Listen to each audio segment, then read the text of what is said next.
임신한 것으로 보이는 한 외국인이 인천공항에서 쓰러져 있고 일본어로 비명 소리를 내지릅니다. 그 옆에는 한 일본 남자가 임산부를 삿대질하며 큰 소리로 고함을 지르고 있었습니다. 이 광경을 본 주변 한국인들은 그 일본 남자에게 화가 나서 재빨리 다가갔고 실랑이를 벌이고 있는데요. 쓰러진 임산부는 그 자리에서 오열하면서 일본어로 크게 소리를 칩니다. 도대체 인천공항 출구 앞에서 이 일본인들에게 무슨 일이 일어난 걸까요? 안녕하세요. 저는 일본 히타라는 도시에서 쭉 자라온 미츠코라고 합니다. 저는 어렸을 때부터 학창시절까지 함께 해온 남자가 있었는데요. 그와 제가 각자 대학에 입학을 하고 나서 얼마 지나지 않아 제게 고백을 했고 그 이후로 계속 연인으로 지내고 있어요. 저는 어렸을 때부터 가정적이고 다정한 남자와 결혼을 해서 행복하게 사는 것이 꿈이었는데 그이는 저에게 완벽한 남자였어요. 제가 좋아하는 것들을 기억했다가 사주기도 하고 제가 기분이 나쁠 때 제가 잘못한 것이더라도 오히려 제게 사과를 하며 기분을 풀어주는 남자예요. 그런데 그에게는 한 가지 치명적인 단점이 있었어요. 바로 한국을 정말 좋아한다는 것인데요. 그이는 어렸을 때부터 혼자 한국어를 익히고 한국 드라마를 챙겨볼 정도로 한국에 대한 애정이 남달랐어요. 저희 부모님은 시골에서 자라셔서 그런지 한국을 정말 안 좋아하셨어요. 한국은 일본보다 후진국이고 일본을 맹목적으로 싫어한다고 절대로 한국을 좋아하지 말라고 하셨죠. 저도 이러한 부모님의 영향으로 한국을 안 좋아하게 되었는데 그래서 한국을 좋아하는 그와 가끔씩 싸울 때도 있었어요. 저희는 각자 대학을 졸업하고 텐진 근처에서 직장을 얻어 같이 동거를 하게 되었어요. 그러다 보니 뜻밖의 아이가 생기게 되었어요. 저와 그이는 결혼을 진지하게 생각하곤 있었지만 혼전 임신을 했다는 것에 당황했어요. 우리는 얼른 결혼식 날짜를 잡았고 신혼여행 계획을 세웠어요. 그런데 남편은 저에게 우리 한국으로 길게 신혼여행을 다녀오자는 거예요. 저는 기분이 나빴어요. 인생에 한 번 가는 신혼여행인데 한국처럼 일본보다 더 못 사는 후진국을 간다는 게 마음이 상했어요. 그래도 신혼여행 때문에 남편과 싸우기도 싫었고 그동안 한국을 동경해온 남편이기에 한국에 한 번은 같이 가는 게 맞다는 생각도 들었어요. 그런 저의 실망한 마음은 한국에 처음 발을 내딛는 순간 온전히 사라졌어요. 저는 한국에 도착했을 때 이런저런 생각할 것도 없이 화장실이 정말 급했어요. 임신을 해서 배가 좀 나온 상태라 비행기에서 이동하기도 불편해서 비행기 안에서 소변을 계속 참은 탓인지 정말 급했어요. 저는 입국 심사를 받자마자 바로 화장실을 찾았어요. 남편은 저쪽에 화장실이 있다고 말해주었고 저는 바로 화장실로 뛰어들어갔어요. 일본인 친구로부터 듣기로는 한국도 인프라가 많이 발전했지만 일본을 따라잡을 수 없다고 했어요. 공중화장실 같은 경우에도 일본이 정말 깔끔하게 잘 관리되어 있기 때문에 절대로 한국의 공중화장실이 일본보다 더 좋을 수는 없을 것이라고 생각했었어요. 그래서 화장실이 얼마나 안 좋을지 불안해하며 공중화장실로 들어갔는데 정말 깜짝 놀랐습니다. 무슨 최고급 호텔 라운지에 있는 것처럼 화장실은 넓고 쾌적했으며 각 칸마다 공간도 넓어서 저 같은 임산부도 편안하게 이용할 수 있었어요. 화장실 내부에는 잔잔한 클래식이 나오고 있었고 세면대에는 자동으로 물이 틀어졌고 핸드워시와 손건조기도 마련되어 있었어요. 너무 놀랐습니다. 공중시설은 일본이 아시아에서 최고라고 생각했는데 한국이 더 위대한 화장실 시설을 가지고 있을 줄은 상상도 하지 못했어요. 화장실을 나온 후 저희는 숙소로 이동하기로 했습니다. 저를 위해서 공항과 가까운 곳으로 숙소를 잡았더라고요. 그런데 남편은 거동이 불편한 저보고 같이 지하철을 타자 하더라고요. 저는 너무 화가 났습니다. 지금 배가 나온 임산부에게 지하철을 같이 타자고 하다니요. 저는 당연히 일본에서 그랬듯 임산부임에도 불구하고 서서 가야 하고 다른 사람들과 과한 신체 접촉 때문에 우리 뱃속의 아이에게 무리가 가진 않을까 걱정이 앞섰습니다. 그래도 끝까지 한국을 잘 아는 남편을 믿고 함께 지하철을 탔는데 역시 사람이 많았습니다. 그런데 신기한 일이 일어났어요. 좌석이 꽉 차고도 남을 만큼 승객들이 많았음에도 불구하고 끝자리가 핑크색으로 칠해져 있고 그 자리는 아무도 앉지 않는 겁니다. 그리고 그 자리 위에는 임산부를 위한 자리인 것처럼 이미지가 부착되어 있었어요. 한국말을 잘하는 남편에게 물어보니 이 자리는 임산부 배려석이어서 아무도 앉지 않은 거라고 하더라고요. 저는 너무 놀랐습니다. 일본에서는 사실 이렇게 임산부를 위한 자리가 없습니다. 버스를 타더라도 그저 우선석이라고 되어 있는 자리가 있습니다. 그마저도 중년층 분들이 노약자나 임산부에게 자리를 비켜주곤 하지 학생들이 앉았다면 거의 자리를 양보하는 경우가 없었습니다. 저는 남편의 말을 듣고 저는 그 핑크색 자리에 앉았는데요.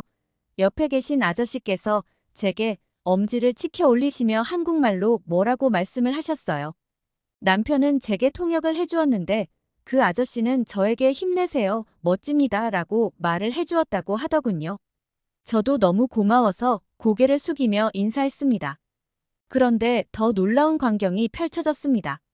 얼마 가지 않아서 한 임산부와 5살 정도의 아이가 탑승했습니다. 저는 그 임산부를 보고 저보다 더 배가 나왔기에 제가 비켜드려야 하나 하고 망설이고 있었습니다. 그러나 그 임산부를 본 승객은 바로 자신의 좌석을 양보했고 그뿐만 아니라 그 옆에 앉은 승객도 아이와 같이 앉으라며 자리를 바로 양보하는 겁니다. 임산부는 감사하다고 인사를 하며 이런 배려에 익숙한 느낌이었습니다. 그리곤 주변 사람들은 임산부를 격려해 주었으며 옆에 앉은 아이에게 사탕을 주고 머리를 쓰다머 주었습니다. 저는 한국 사람들이 다른 사람들을 향한 배려와 넘치는 정을 가지고 있다는 것을 깨달았고 왜 우리 남편이 한국을 동경해 왔는지 어느 정도 이해가 되었습니다. 일본인은 시민의식이 매우 높다고 알려져 있는데 이것은 절반은 거짓말입니다. 일본인은 남의 눈치를 많이 보기 때문에 자신이 하고 싶은 대로 못하는 것 뿐입니다. 이렇게 한국인들처럼 다른 사람들을 생각해주고 같이 더불어서 살아가는 느낌을 내지 못합니다. 저는 그래서 한국인들이 부러웠고 여기서 아이를 키워도 좋겠다는 생각도 들었습니다. 그렇게 저희는 많은 한국인들의 배려 덕분에 편하게 숙소로 이동할 수 있었습니다.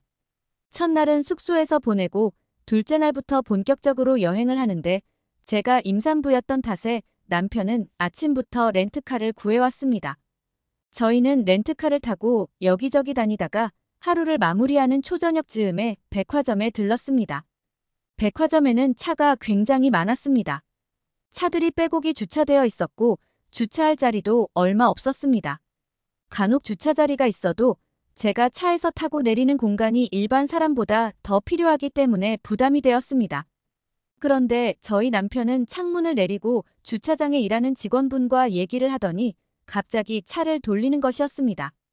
저는 무슨 일이냐고 묻자 남편은 당신이 임산부라고 얘기했더니 다른 자리가 있다고 안내를 받았다고 했습니다. 그리고 잠시 후 저희는 핑크색으로 칠해진 엄청 넓은 주차구역에 주차를 하게 되었습니다.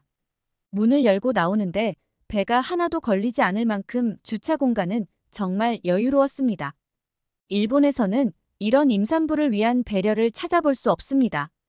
그래서 임신한 기간에는 혼자 운전하는 것이 거의 불가능할 정도였는데 한국에서는 이런 사소한 부분에서도 임산부를 배려해주다니 정말 마음이 따뜻해졌습니다. 우리는 백화점에서 잠시 쇼핑을 하다가 제가 임신을 해서 그런지 얼마 안 가 다리가 아파서 카페를 들렸습니다. 주말이라 그런지 카페에는 아이들을 데리고 온 부모들이 많이 보였습니다. 수많은 한국인들 중에서도 저는 유독 저희 옆 테이블에 관심이 생겼습니다. 출산을 마친 지 얼마 안 된 것으로 보이는 산모 두 분이서 서로 구입한 아이용품과 옷을 꺼내놓으며 얘기를 하고 있었습니다. 저도 머지않아 출산을 할 예정이고 한국의 산모들은 어떤 얘기를 하나 궁금해서 남편에게 저 두 분이 어떤 말을 하는지 좀 알려달라고 얘기했습니다. 남편은 골똘히 두 분의 대화를 듣다가 말을 해주었습니다. 저는 여기서 또다시 놀랄 수밖에 없었어요. 한국 산모들은 산후조리원에 대해 얘기를 하고 있었는데 산모들은 한 달 넘게 산후조리원에서 생활을 했었고 지금은 집에서 쉬면서 몸을 회복 중이라는 겁니다.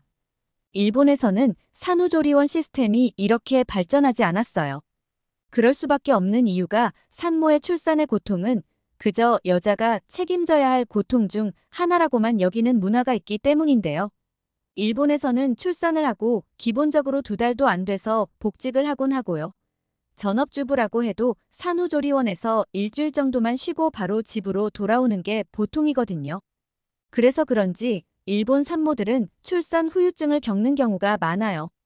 한국 산모분들처럼 남편으로부터도 더 많은 케어를 받고 문화적으로도 배려를 받으면서 아이를 낳고 싶다는 생각이 들었어요. 저는 정말 부러운 마음에 통역기를 켜고 그 2분에게 다가가서 말을 붙였어요. 저도 산모인데 너무 반갑다고 인사하면서 산후조리원에 대한 얘기를 들었어요. 직접 그들로부터 이야기를 듣는데 정말 한국에서 아이를 낳고 싶다는 생각이 들었습니다. 그렇게 얘기를 마무리하고 남편과 다시 숙소로 돌아가려고 하는데 그 2분은 잠시 기다리라고 하더니 카페에서 가장 유명한 딸기 케이크를 사오셨어요. 임신했을 때에는 꼭 먹고 싶은 거를 먹어야 한다고, 임신했을 때 못 먹으면 평생 한이 된다면서 케이크를 선물해 주시는 겁니다. 저는 이런 한국인의 따뜻한 인정에 또 감동했고 순간 울컥했습니다. 그렇게 저희는 한국에서 정말 행복한 시간들을 보냈고 마지막 날 다시 인천공항으로 이동했습니다. 한국에서는 곧 장마 기간이라 그런지 그날은 비가 엄청 쏟아졌어요. 저희는 우산을 쓰긴 했지만 발 부분은 젖어서 다소 미끄러웠지요. 저희는 비가 와서 그런지 차가 막혀서 예상 시간보다 공항에 늦게 도착했는데요. 서둘러 가야겠다는 마음에 택시에서 내리자마자 뛰어갔는데요. 그러다가 공항에 들어서자마자 갑자기 발이 미끄러져 그대로 쓰러지게 되었습니다. 저는 허리가 너무 아파서 움직이질 못했고 끙끙대었어요. 남편은 한국말로 도와달라고 소리쳤죠. 그러자 신기한 일이 벌어졌어요. 근처에 있던 대부분의 한국인들이 저희에게 모여들었어요. 그들은 서로 상황에 대해 얘기를 하더니 제가 불편할까봐 여자분들만 제 몸에 손을 대었고 남자분들은 구급차를 부르고 재빨리 공항에서 달려온 구급대원에게 상황을 설명을 해주었어요. 그리고 저는 구급차를 타고 근처 병원에서 안정을 취한 후에 다시 일본으로 돌아갈 수 있었습니다. 한국인들은 이기적이고 남이 상처를 받든 말든 상관없어 한다는 부모님과 친구들의 말이 생각났어요. 저는 그제서야 한국에 대해 우리 일본인들이 한참은 잘못 살고 있었구나라고 뉘우쳤고 저는 일본에 가면 그들에게 이 사실을 알려주어야겠다고 다짐했습니다. 많은 한국 사람들 덕분에 우리 부부는 행복한 시간을 보낼 수 있었어요. 우리 아이가 건강하게 태어나게 된다면 나중에 셋이서 같이 한국으로 다시 여행을 오고 싶습니다. 여기까지 한국을 방문하고 선입견이 사라진 한 일본인의 사연이었습니다. 저는 다음에 더 유익하고 알찬 영상으로 돌아오겠습니다. 끝까지 봐주셔서 감사합니다.